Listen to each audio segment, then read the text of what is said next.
के गुण और शक्तियाँ अलग अलग होते हैं। मनुष्य शिक्षित होने पर भी उसे कई बार कुछ कठिन परिस्थितियों का सामना करना पड़ सकता है। लोग संपत्ति को जितना अधिक महत्व देते हैं उतना शिक्षा को नहीं देते। अब मैं तुम्हें हरी शर्मा नामक एक आदमी का किस्सा सुनाता हूँ।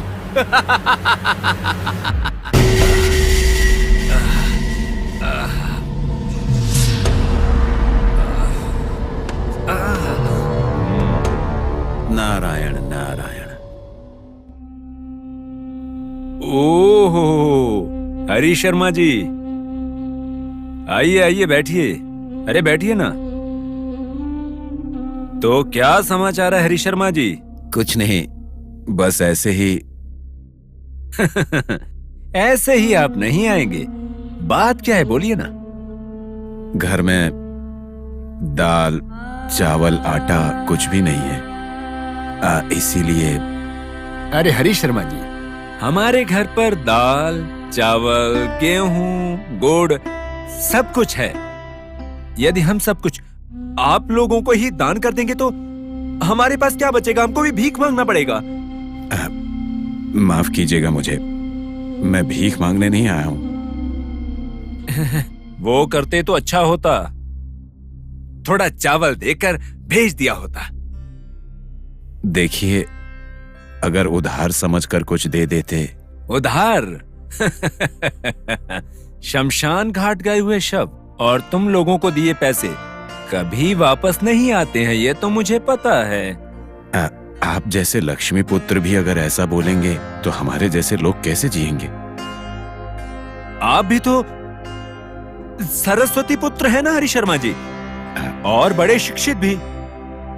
अब ऐसे में 2 वक्त की रोटियों का बंदोबस्त ना कर पाए तो शिक्षा का लाभ क्या? अरे निकम्मा। बोलिए मालिक। मेरी गाय को अच्छे से नहलाया ना? हाँ मालिक, बहुत अच्छे से नहला दिया है। रात में उसको ठंड लगेगी तो शायद उसकी नाक बहने लग जाएगी, तो जो मैं नया कंबल लाया हूं ना वो उसके ऊपर डाल दो। जैसा आप कहें मालिक।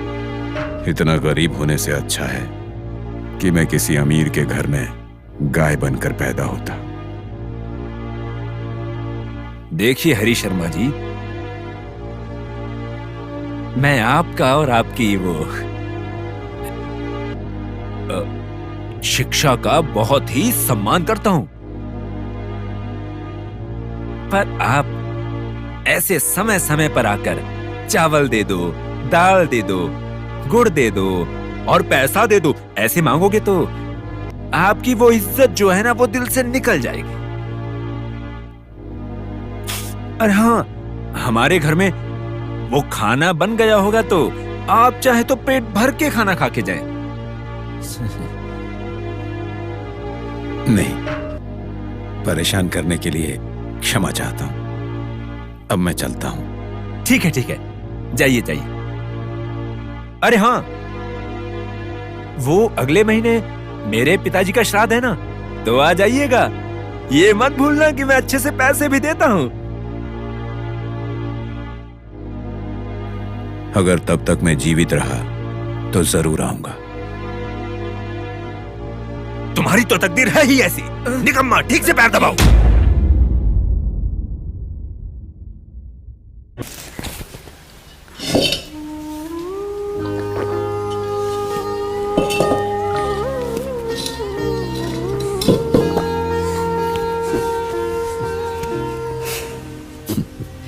क्या हुआ, हंस क्यों रहे हो? अगर ये पानी नहीं होता तो हम लोग कई दिन पहले ही मर चुके होते। जिस भगवान ने हमें बनाया है उसने हमें घास खाने के लिए तो नहीं छोड़ा है ना? काश हम भी घास खा सकते तो जाते गाय की तरह किसी मैदान में चर लेते। सब लोग अगर हमारे जैसा सोचेंगे ना तो गायों के लिए घास भी नहीं बचेगी। ये भी सच है। पता नहीं भगवान को हमसे इतनी किस बात की चिढ़ है। पता नहीं हमने क्या किया है। पटेल जी के घर गए थे ना, क्या हुआ वहाँ पर? कुछ भी नहीं मिला, बल्कि जो बचा था वो भी चला गया। चला गया? क्या चला गया? गुड़, चावल, दाल और पैसा भी नहीं मिला, और बचा हुआ सम्मान भी चला गया। क्या उन्होंने आपका अपमान किया? नहीं लक्ष्मी, इस तरह से दाल चावल मांग के अपना सम्मान कम मत कीजिए, ऐसा कहा उन्होंने। अगर भीख मांगते तो थोड़ा सा चावल देकर यहाँ से विदा कर देता, ये कहा। छी छी, कितने क्रूर लोग हैं। धन दौलत को जितना सम्मान देते हैं, विद्या और बुद्धि को उतना नहीं। लक्ष्मी, अगर मेरे पास भी धन होता तो वो धनवंत ऐसी बात नहीं कर पाता। ये पुरोहिताई का काम करते रहेंगे तो ऐसे ही भूखे रहना पड़ेगा। इसे छोड़कर कोई दूसरा काम करेंगे तो 2 समय का भोजन तो मिलेगा। नहीं लक्ष्मी, भूख की वजह से मैं अपने काम से कभी पीछे नहीं हटूंगा। फिर क्या करोगे? छोटा सा तो गांव है, यहाँ लोग 3 या 6 महीने के बाद एक श्राद्ध या शादी करते हैं। किसी बड़े शहर चले जाएंगे तो अच्छा होगा हमारे लिए। लक्ष्मी, तुम जो बोल रही हो वो बिल्कुल सही है, लेकिन जिस धनवंत ने मेरा तिरस्कार किया है, अब पैसे मैं उसी से लूंगा। पैसे लेंगे आप? लेकिन वो कैसे? कैसे करूंगा ये तो पता नहीं, लेकिन तुम देखती जाओ मैं क्या करता हूँ। लक्ष्मी, कल त्योहार पर हम भोजन अवश्य करेंगे। सच बोल रहे हो?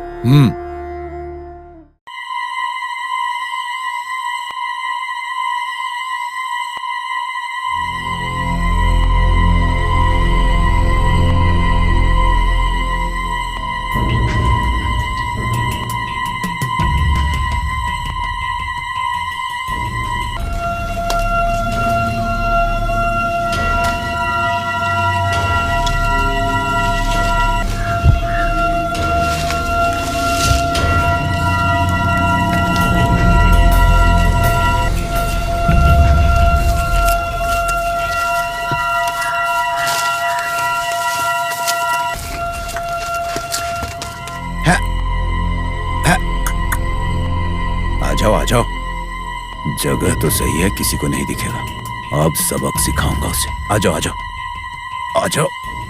अरे हे, आ जाओ, आ जाओ। हाँ।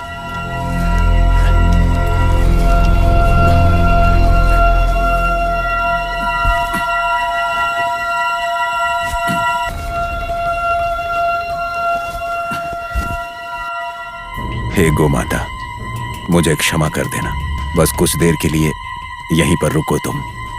जितनी जल्दी संभव होगा मैं तुम्हारी जगह पहुंचा दूंगा। क्षमा करना मुझे।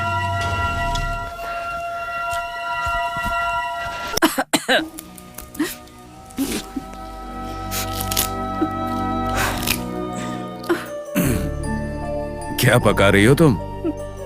लगता है देवी अन्नपूर्णा ने प्रसन्न होकर कुछ दिया है। अन्नपूर्णा ने नहीं, धरती माँ ने दिया है।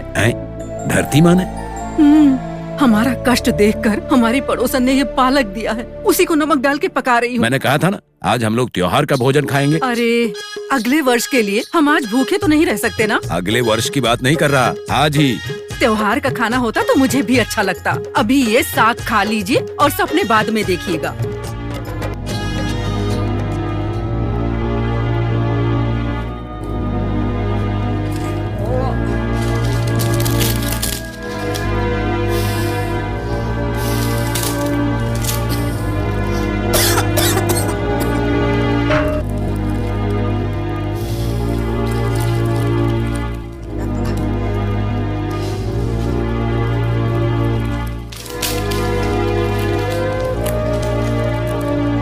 वो जल गया।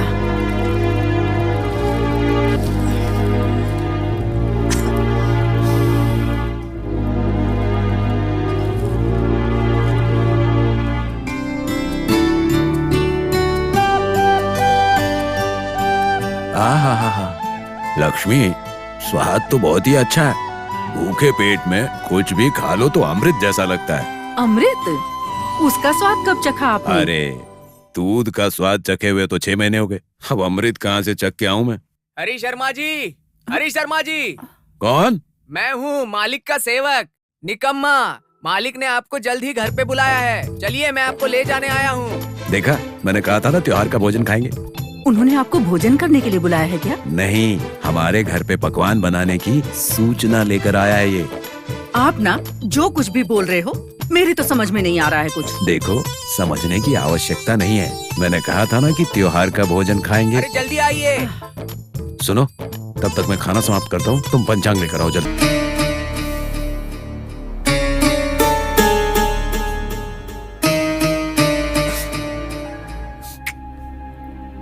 नारायण नारायण। ओह, आइए आइए हरी शर्मा जी, आइए बैठिए। नहीं नहीं, रहने दीजिए। एक अधर्म हो गया है हरी शर्मा जी।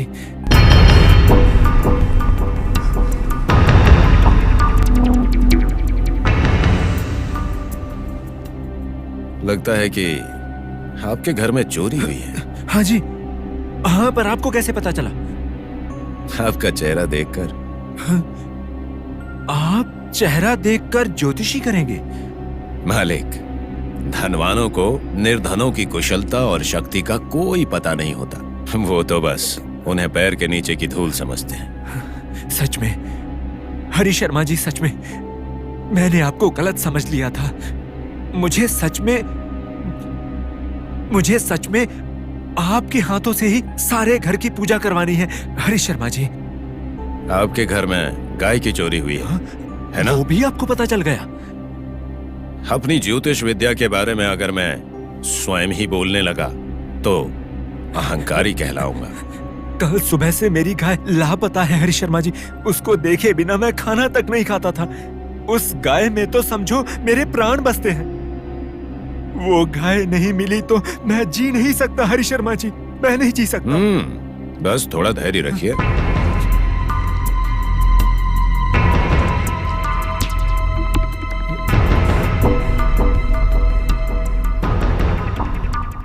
हाँ, मिल गई। क्या? आपकी गाय। हाँ? कैसे? कहाँ है? जल्दी बोलिए हरी शर्मा जी, मैं और प्रतीक्षा नहीं कर सकता। अरे बिल्कुल बोलूंगा, किंतु समझ गया। मैं आपको बहुत सारी मुद्राएं दूंगा। बहुत सारी? हाँ, हाँ, निकम्मा जी मालिक। इनके घर में 2 महीने की दाल, चावल, गेहूं, गुड़ और मिर्ची भी भिजवा दो। साथ में गाय का शुद्ध घी भी। हाँ, ठीक है, सब कुछ इनके घर भेज दो, मगर उससे पहले आपकी गाय मिलनी चाहिए।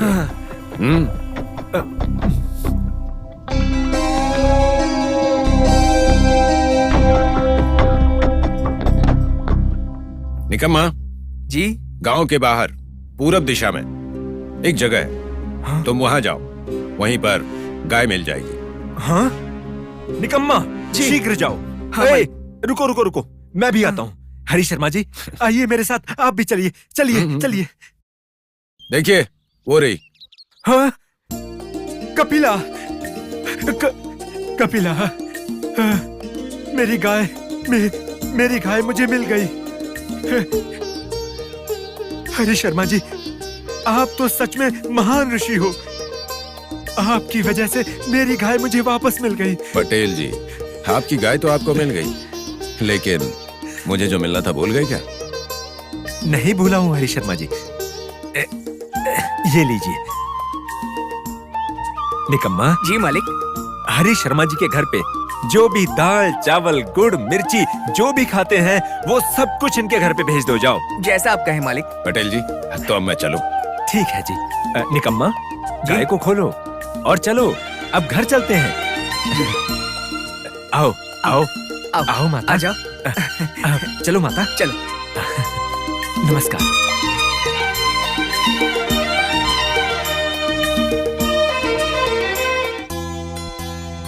इधर।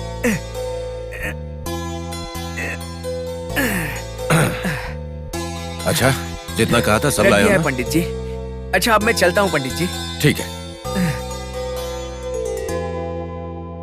ये सब क्या है?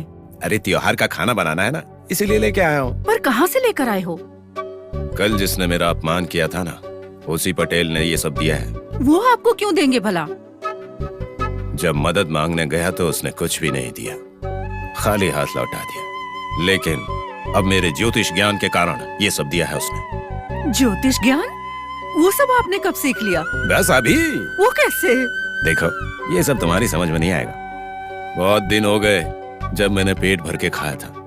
जल्दी से जाओ और खाना बना दो। हाँ जाओ लक्ष्मी, हाँ, अभी मैं बना- संध्या वंदन करके आता हूँ। हाँ ठीक है।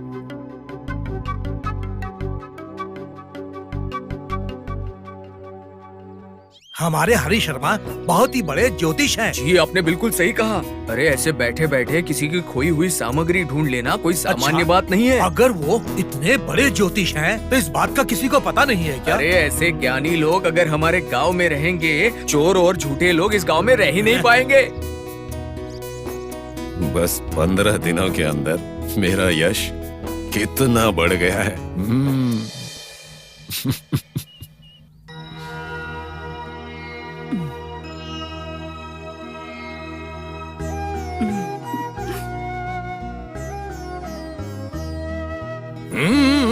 रुको रुको, अब कितना खाऊंगा मैं?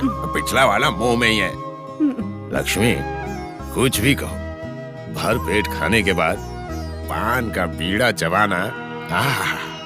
शास्त्री जी, शास्त्री जी, कौन है? मैं हूँ शास्त्री जी, बाजू वाले जमींदार के घर का नौकर। आपको जल्दी बुलाने के लिए जमींदार साहब ने कहा है। जल्दी चलिए, मैं गाड़ी लेकर आया हूँ। क्यों? मैंने कोई अपराध किया है क्या? अपराध आपने नहीं किया है, अपराध करने वाले को ढूंढना है। ए, जाइए ना जल्दी से। हाँ हाँ। रुकिए रुकिए, पंचांग लेकर आती हूँ।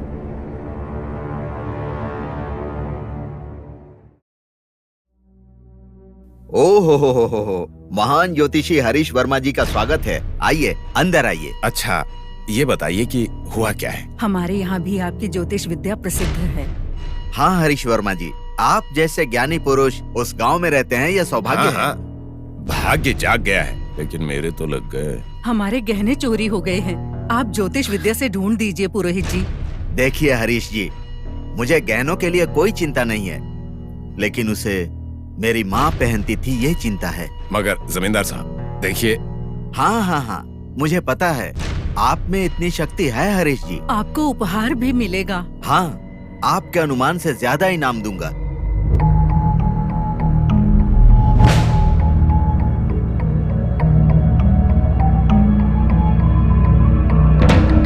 देखते हैं।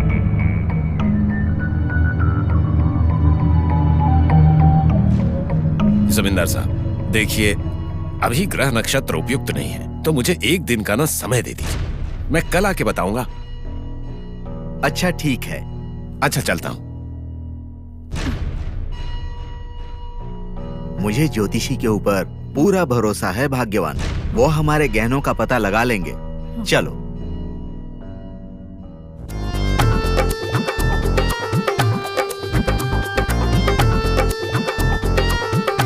अरे बाप रे, ये क्या कांड कर दिया। स्वामी, बचा लीजिए स्वामी, मुझे बचा लीजिए। कौन हो? उठो। कौन हो तुम? मैं ही हूँ वो अपराधी। अच्छा, तो तुमने चोरी की है? तुम ही ने गहने चुराए हैं ना यहाँ के? सच कह रहा ना? हाँ स्वामी जी, मैंने बहुत बड़ी भूल कर दी है, कृपा करके मुझे बचा लो, दंडित होने से बचा लो मुझे। चुराए हुए गहने मैं आपको वापस कर दूंगी, परंतु आप मुझे बचा लो। मैंने बेकार में ही अपने ज्योतिष विद्या को भला बुरा कहा। सोचा था कि इसके चक्कर में फंस गया हूँ, लेकिन ये तो कमाल हो गया। भगवान, कठिन समय में तुम ही काम आए मेरे। मैं जानता था कि इस घर की नौकरानी ने ही चोरी की है। जी स्वामी, जो आप बोलेंगे वही करूंगी स्वामी। ठीक है, ठीक है। तो उन गहनों को ले जाकर घर के बाहर जो पौधा है उसके नीचे छुपा देना, और किसी से कुछ भी मत कहना, ठीक है? बाकी मैं देख लूंगा। ठीक है स्वामी जी, ऐसा ही करूंगी मैं। ठीक है, ठीक है, जाओ जाओ। तुमने बचा लिया भगवान।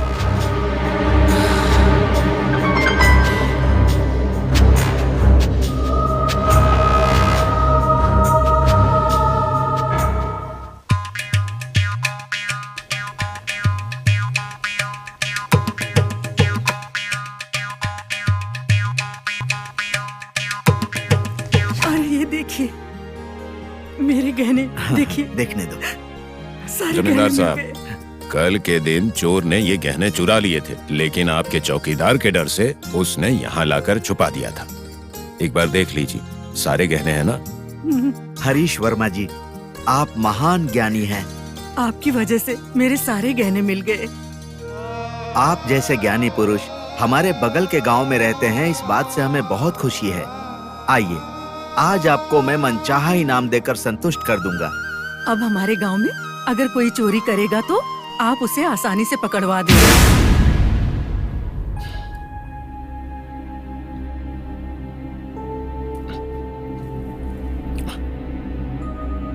लक्ष्मी, जल्दी इधर आओ। क्या है?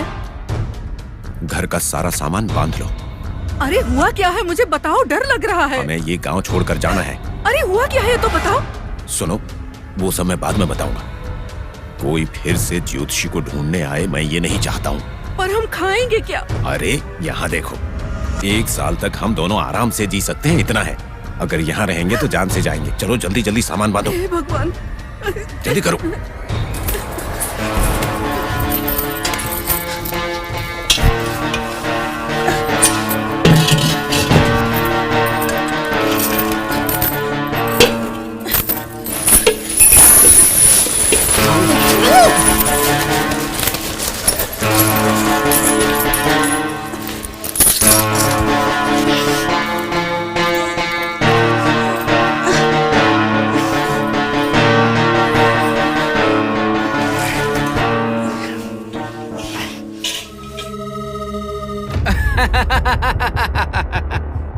राजेंद्र, हरीश शर्मा कितना मूर्ख था ना। अच्छा बताओ, ज्योतिष शास्त्र के बारे में ज्ञान ना होने पर भी आराम से पैसा कमा रहा था, फिर भी उसने गांव छोड़ने का फैसला क्यों किया? इसका जवाब तुम्हें पता होकर भी तुमने नहीं दिया तो तुम्हारे सर में विस्फोट होकर 1000 टुकड़े हो जाएंगे।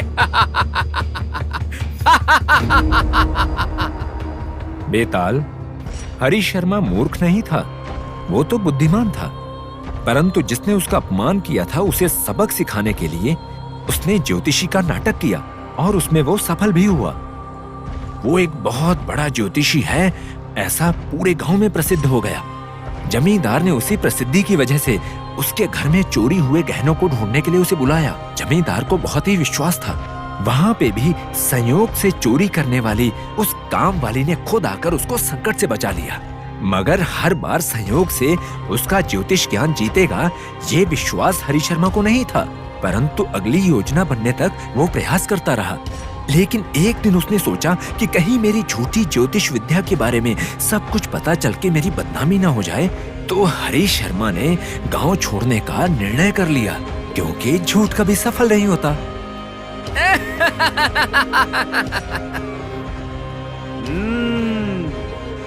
हे राजन, कितना अच्छा जवाब दिया तुमने। सत्य को कभी मृत्यु नहीं आती और झूठ कभी भी जीत नहीं सकता। लेकिन अब बात ये है कि बात करके तुमने मौन व्रत तोड़ दिया है, तो अब मैं चला।